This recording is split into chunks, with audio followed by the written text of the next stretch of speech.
Nangadef, j'espère que tu vas bien.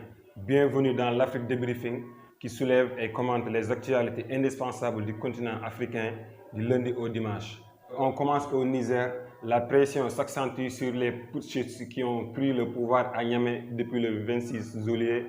La CEDEAO avait annoncé vendredi 4 août être prêt à recourir à la force. À quelques heures de l'ultimatum fixé aux putschistes, la menace d'une intervention militaire de la CEDEAO se précise.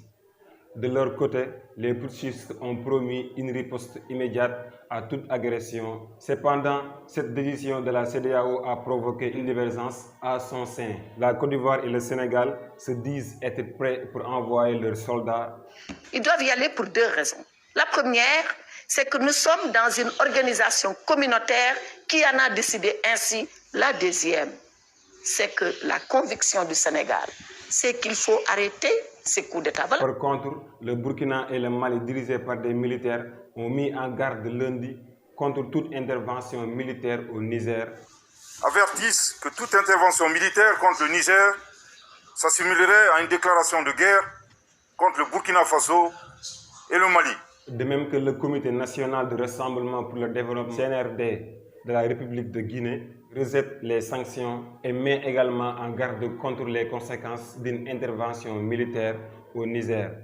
Le CNRD tient à préciser que les sanctions prises et les menaces proférées lors du sommet du 30 juillet 2023 n'engagent nullement la République de Guinée. La suite sera claire dans le prochain Afrique Débriefing.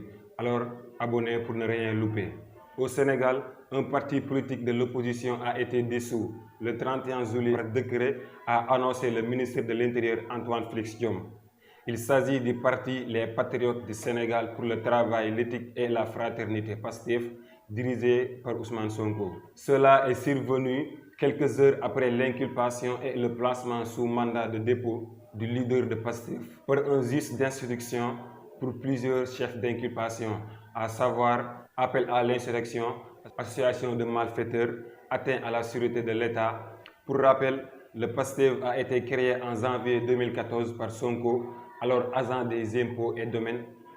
PASTEF Les Patriotes dispose actuellement de 27 députés à l'Assemblée nationale à l'issue des législatives 2022 dans le cadre de l'intercoalition de l'opposition. Toujours au Sénégal, ce dimanche, l'Assemblée nationale sénégalaise a adopté un projet de loi modifiant le code électoral et visant à réhabiliter les responsables politiques condamnés à des peines de prison déjà purgées, dont Khalifa Sall Taxawu Sénégal et Karim Wade PDS. Cette modification adoptée par les députés émane d'une proposition faite lors du dialogue national lancé le 31 mai par le président de la République, Macky Sall.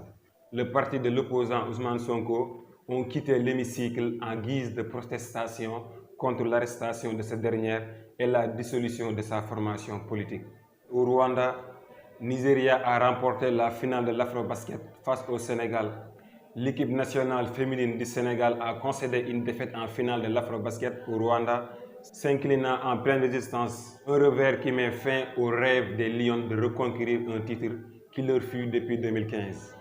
Cependant, après la perte de la finale, Sierra, la meneuse des Lions, a fustigé une certaine attitude de son sélectionneur Moustapha Gaye sur une story Instagram. Elle a dit, je cite, « La différence entre les équipes dans un championnat, c'est l'entraîneur au Maghreb où les migrants meurent de soif. » En effet, près d'un mois après le début des abandons des migrants subsahariens à la frontière libyenne, le bilan victime ne cesse de s'alourdir. Au moins 25 personnes sont mortes de soif. Parmi les personnes retrouvées mortes se trouvent des femmes et des enfants. La photo d'une femme et de sa petite fille fait le tour des réseaux sociaux.